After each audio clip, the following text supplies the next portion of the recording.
कौन कहता है सपने विकलांग होते हैं? सपने कभी विकलांग नहीं होते। विकलांग होते हैं आपके सपने पूरे ना करने के इरादे। अगर आप में जज्बा हो अपने सपने पूरे करने का, अपने इरादे पूरे करने का, तो आपकी कोई भी डिसेबिलिटी आपको कहीं नहीं रोक सकती। मेरी जिंदगी अगर मैं बोलूं तो मेरी जिंदगी शुरू हुई है, जो लाइफ जर्नी एक्चुअली स्टार्ट हुई है वो हुई है 13 अगस्त 1997 से, जहां से मेरी जिंदगी का लर्निंग फेज एक शुरू हुआ, एक दौर शुरू हुआ जब मैं उससे पहले एक बड़ी नॉर्मल एक जिंदगी जी रही थी, जो लगता था like any other school girl, college girl. वो एक मेरी नॉर्मल जिंदगी चल रही थी। एंड देन एक मेरी लाइफ में एक मोड़ आया, जो एक पर्टिकुलर डेट 13 अगस्त मेरी जिंदगी का सारा रुख चेंज करके चली गई। मेरी जिंदगी में एक एक्सीडेंट हुआ।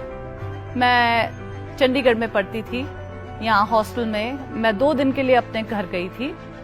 वहाँ इट वुड बी लाइक, जैसे मैं बोलूँ कि जैसे डेस्टिनी मुझे बुला रही थी कि ये होना था, ये इंसिडेंट, चाहे ऐसे होता या किसी भी तरह से होता, बट ये होता जरूर। मैं अपने घर गई। वहाँ पे हम लोग एक राजपूत फैमिली से बिलोंग करते हैं। वेपन्स हमारे घर में काफ़ी होते हैं, तो दशहरा या दिवाली उन सब पे तो अलाउड था हम लोगों को टच करना, बट अदरवाइज नहीं था। आई वॉज वेटिंग कि my father was in the bathroom. मैं उनका वेट कर रही थी कि वो बाहर आए एंड फिर मैं अंदर वॉशरूम को यूज कर पाऊँ। But as destiny would have it, हुआ ये कि मेरे को डैडी का वेपन वहाँ पे पड़ा हुआ दिखा।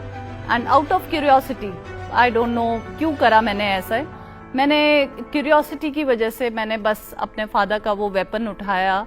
मैंने ट्राई करके देखा कि क्या वो भरा हुआ है या नहीं भरा हुआ, एंड एक्सीडेंटली वो शॉट अपने ऊपर ही मैंने कर लिया। गन शॉट इंजरी हुई है मुझे। फिडल कर रही थी, अपनी कजन को डरा रही थी। करते करते वो एक्सीडेंटली ट्रिगर मेरी तरफ चल गया and I accidentally locked it over here और ट्रिगर दबा दिया। एंड इमीडिएटली मैं पैरापलाइज्ड हो गई। Immediately at that particular moment मैं चेस्ट बिलो पैरालाइज थी। और मेरी जिंदगी एक नॉर्मल ह्यूमन बीइंग से एकदम मेरी जिंदगी टॉपसी टर्वी हो गई कि अब मैं एक फैन स्विच भी अपने आप ऑफ नहीं कर सकती। मैं बेड वेटिंग हो रही है, लेटे हुए हैं बिस्तर पे, आपको पता ही नहीं चल रहा आपके साथ क्या हो रहा है।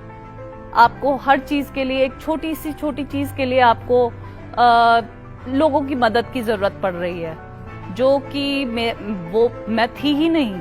मैंने वो जिंदगी की कभी मुझे ये तक नहीं पता था कि स्पाइनल कॉर्ड इंजरी इस हद तक भी डैमेज आपका जिंदगी कर सकती है कि आपकी एक नॉर्मल लाइफ, हंसती खेलती लाइफ एक टोटली एक डिफरेंट लेवल पे आपके आ जाए।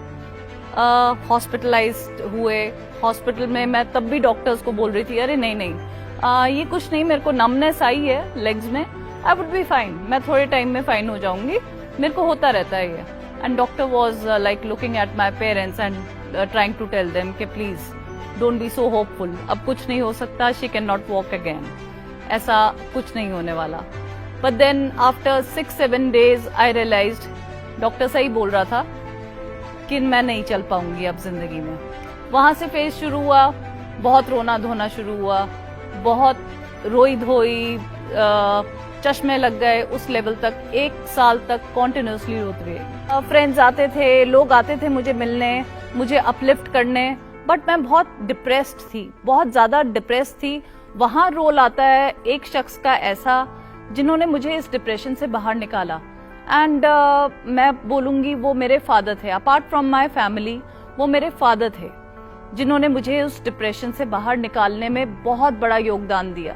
वो हमेशा अक्सर ये कहा करते थे मुझे मोटिवेट करते टाइम, बेटा तू रोएगी, माना तेरे साथ ये नहीं होना चाहिए था, छोटी हो, 19 साल की हो, ये नहीं होना चाहिए था, बट तुम्हारे साथ हुआ, पर ये मान के चलो तुम रोगी, अकेली रोगी, अगर तुम हंसोगी तुम दुनिया को साथ लेके हंसोगी।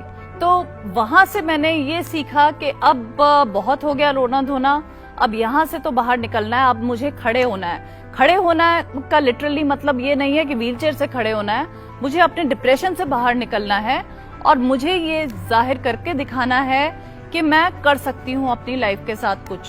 जो मेरी स्टडीज में भी जो गैप आ गया था उसको भी मैं कवर करूंगी। मैंने अपना जो लास्ट ईयर खो दिया था रोते धोते, बिकॉज वो मेरा फाइनल ईयर था जब मेरा एक्सीडेंट हुआ, वो भी मैंने पूरा किया। उसके बाद मैंने MBA भी करा, मैंने B.Ed भी करा, मैंने diploma in early childhood care and education भी करा। मैंने अपनी सारी ये तमाम एजुकेशन मैंने अब व्हीलचेयर पे होने के बाद पूरी करती चली गई।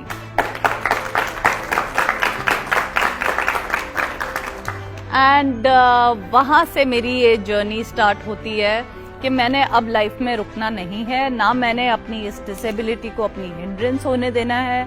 मैंने जितना इस डिसेबिलिटी को मैं जितना अपने फेवर में कर सकूं उतना मेरे को करना है। उसके बाद अब मुझे नॉर्मल लड़कियों के तरह जॉब करने का भी शौक चढ़ा कि मुझे ये जॉब भी करनी है।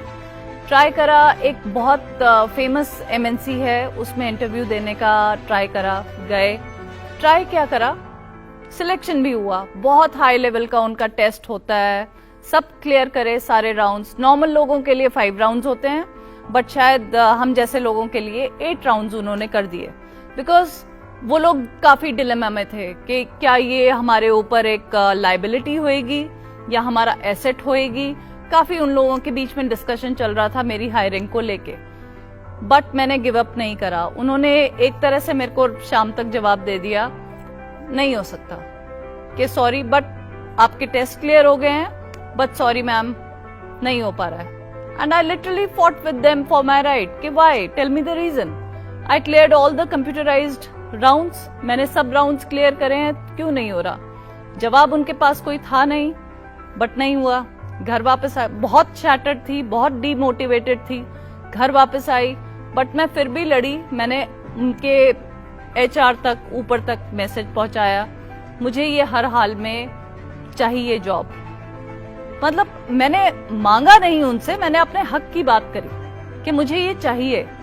उसके बाद मेरे को अगले दिन ये कॉल आई उनकी तरफ से, जब उनको लगा मैं इतनी जल्दी आसानी से गिव अप नहीं करने वाली हूँ, मैं शायद इसको ऊपर के लेवल तक भी लेके जाऊं कि मुझे क्यों नहीं मिल रहा मेरा हक। जस्ट बिकॉज मैं व्हीलचेयर पे हूं और तब नहीं मुझे मिलेगा, दैट इज नॉट डन। मैंने एक्सेप्ट नहीं करा। अगले दिन कॉल आई, मैम आपका सिलेक्शन हो गया, आप आ सकते हैं। हर एक नया दिन मेरे लिए एक लर्निंग फेज होता है और मेरे लिए एक नया स्ट्रगल है हर दिन। देखने में मैं नॉर्मल लग रही हूँ बैठी हुई चेयर पे, like any other girl, but बहुत सारे स्ट्रगल्स इसके पीछे छुपे हुए हैं सकती। बट मैं ज्यादा इन चीजों पे सोचती नहीं हूँ। बट हाँ, एक चीज मैं नॉर्मल लोगों की तरह जरूर कर पाती हूँ, मुझे लगता है हो जाएगा, मैनेज हो जाएगा सब कुछ। मैं नॉर्मल लोगों की तरह सपने देखती भी हूँ और पूरा भी करती हूँ। तो अपनी लाइफ से मैंने एक ही बात अब तक सीखी है कि फेलियर्स तो आएंगे, वो इनएविटेबल है, वो जरूर आएंगे। बट जैसे मेरी लाइफ में फेलियर आया, मैं व्हीलचेयर पे आ गई, बट उस फेलियर के बाद भी आप किस तरह अपने आप को कैरी ऑन करते हो, कैरी फॉरवर्ड करते हो, वो एक्चुअली मैटर करता है कि कैसे आप अपने आप को अब फिर दोबारा खड़ा कर रहे हो।